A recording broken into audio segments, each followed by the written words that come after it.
Bê blau chi chào sa ri chua trào trào chi trào trò trào tê trào blau trào trào trào sa ri chua nành cao nành y nành o bê blau nành blau cho mình nành chi blau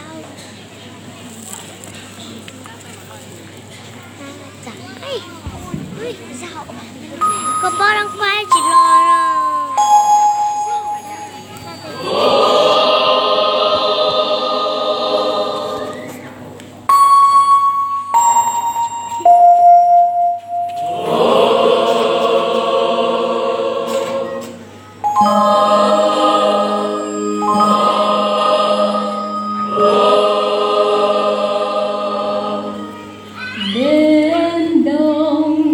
lạnh lẽo Chúa sinh ra đời, Chúa sinh ra đời nằm trong hang đá, đời mang lửa.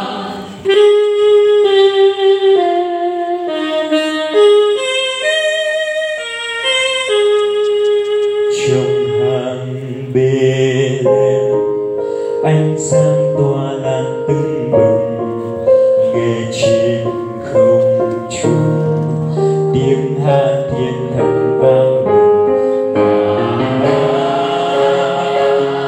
sương ca nơi Chúa thiên tỏa giáng sinh vì ta.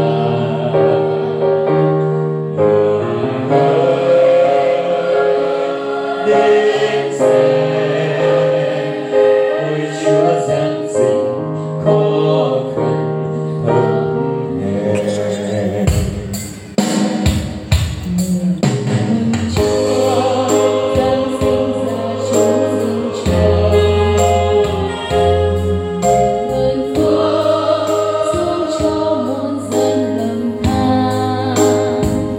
Nơi hang Bê-lem thiên thần xưa ca,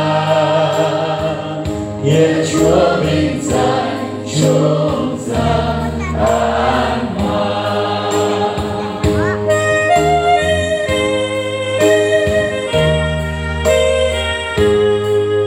Trong hang Bê-lem, ánh sáng tỏa lan tưng bừng, nghe trên không trung tiếng hát thiên thần vang lừng bài hát sương ca nơi Chúa thiên tỏa giáng sinh vì ta. Người ơi đến xem ôi Chúa giáng sinh khó khăn hơn hèn.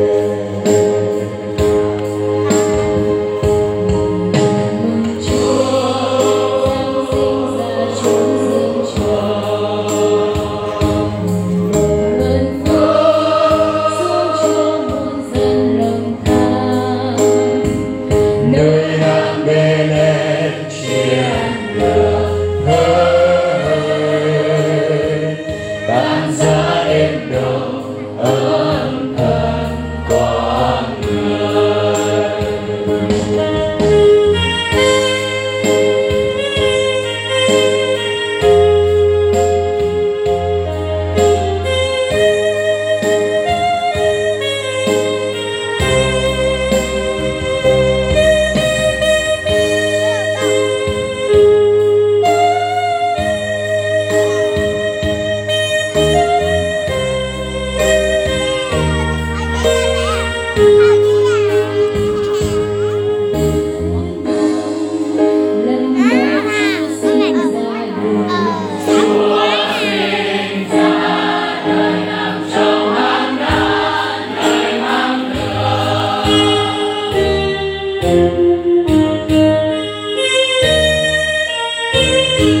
vững vàng.